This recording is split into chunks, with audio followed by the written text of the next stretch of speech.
जय भीम. पूर्वी आमची जी परिस्थिती होती, कमरेला झाडू वगैरे वगैरे हे असलं काही होतं, तशी वेळी आता येऊन ठेपलेली आहे.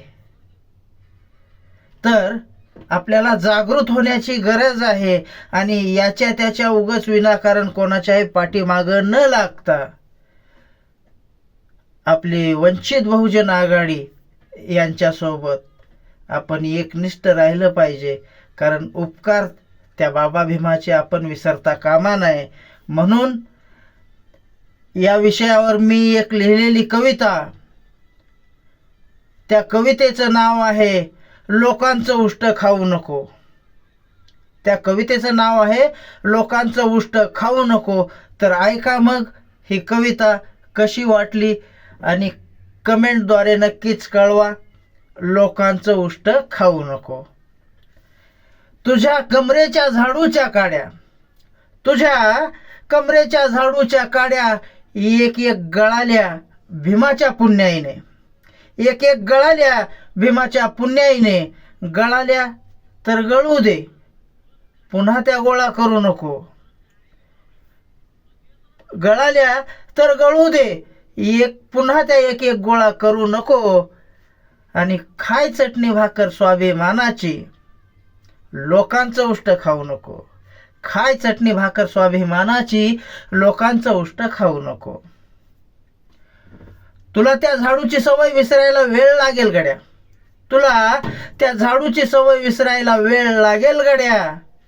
पुन्हा कुणाच्या नादी लागून रोड झाडू नको. पुन्हा कुणाच्या नादी लागून रोड झाडू नको. खाय चटणी भाकर स्वाभिमानाची, लोकांचं उष्ट खाऊ नको. खाय चटणी भाकर स्वाभिमानाची, लोकांचं उष्ट खाऊ नको. चल माझ्यासोबत, चल माझ्यासोबत, तुला स्वाभिमानी मार्गाने घेऊन जातो. चल माझ्यासोबत, तुला स्वाभिमानी मार्गाने घेऊन जातो. त्या मार्गावरी आहे भीमाचा नातू बाळासाहेब आंबेडकर. त्या मार्गावरी आहे भीमाचा नातू बाळासाहेब आंबेडकर. त्यांच्यासोबत चल, आता कुठं भटकू नको. त्यांच्यासोबत चल, आता कुठं भटकू नको. आणि खाय चटणी भाकर स्वाभिमानाची, लोकांचं उष्ट खाऊ नको. खाय चटणी भाकर स्वाभिमानाची, लोकांचं उष्ट खाऊ नको. इथेच होईल, इथेच होईल तुझं आणि तुझ्या पुढच्या पिढीचं भलं. इथंच होईल तुझं आणि तुझ्या पुढच्या पिढीचं भलं.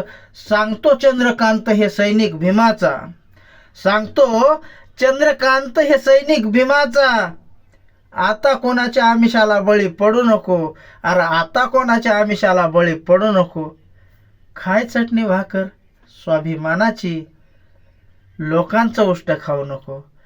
पण खाय चटणी भाकर स्वाभिमानाची, लोकांचं उष्ट खाऊ नको. अरे बाबा, खाय चटणी भाकर स्वाभिमानाची, लोकांचं उष्ट खाऊ नको.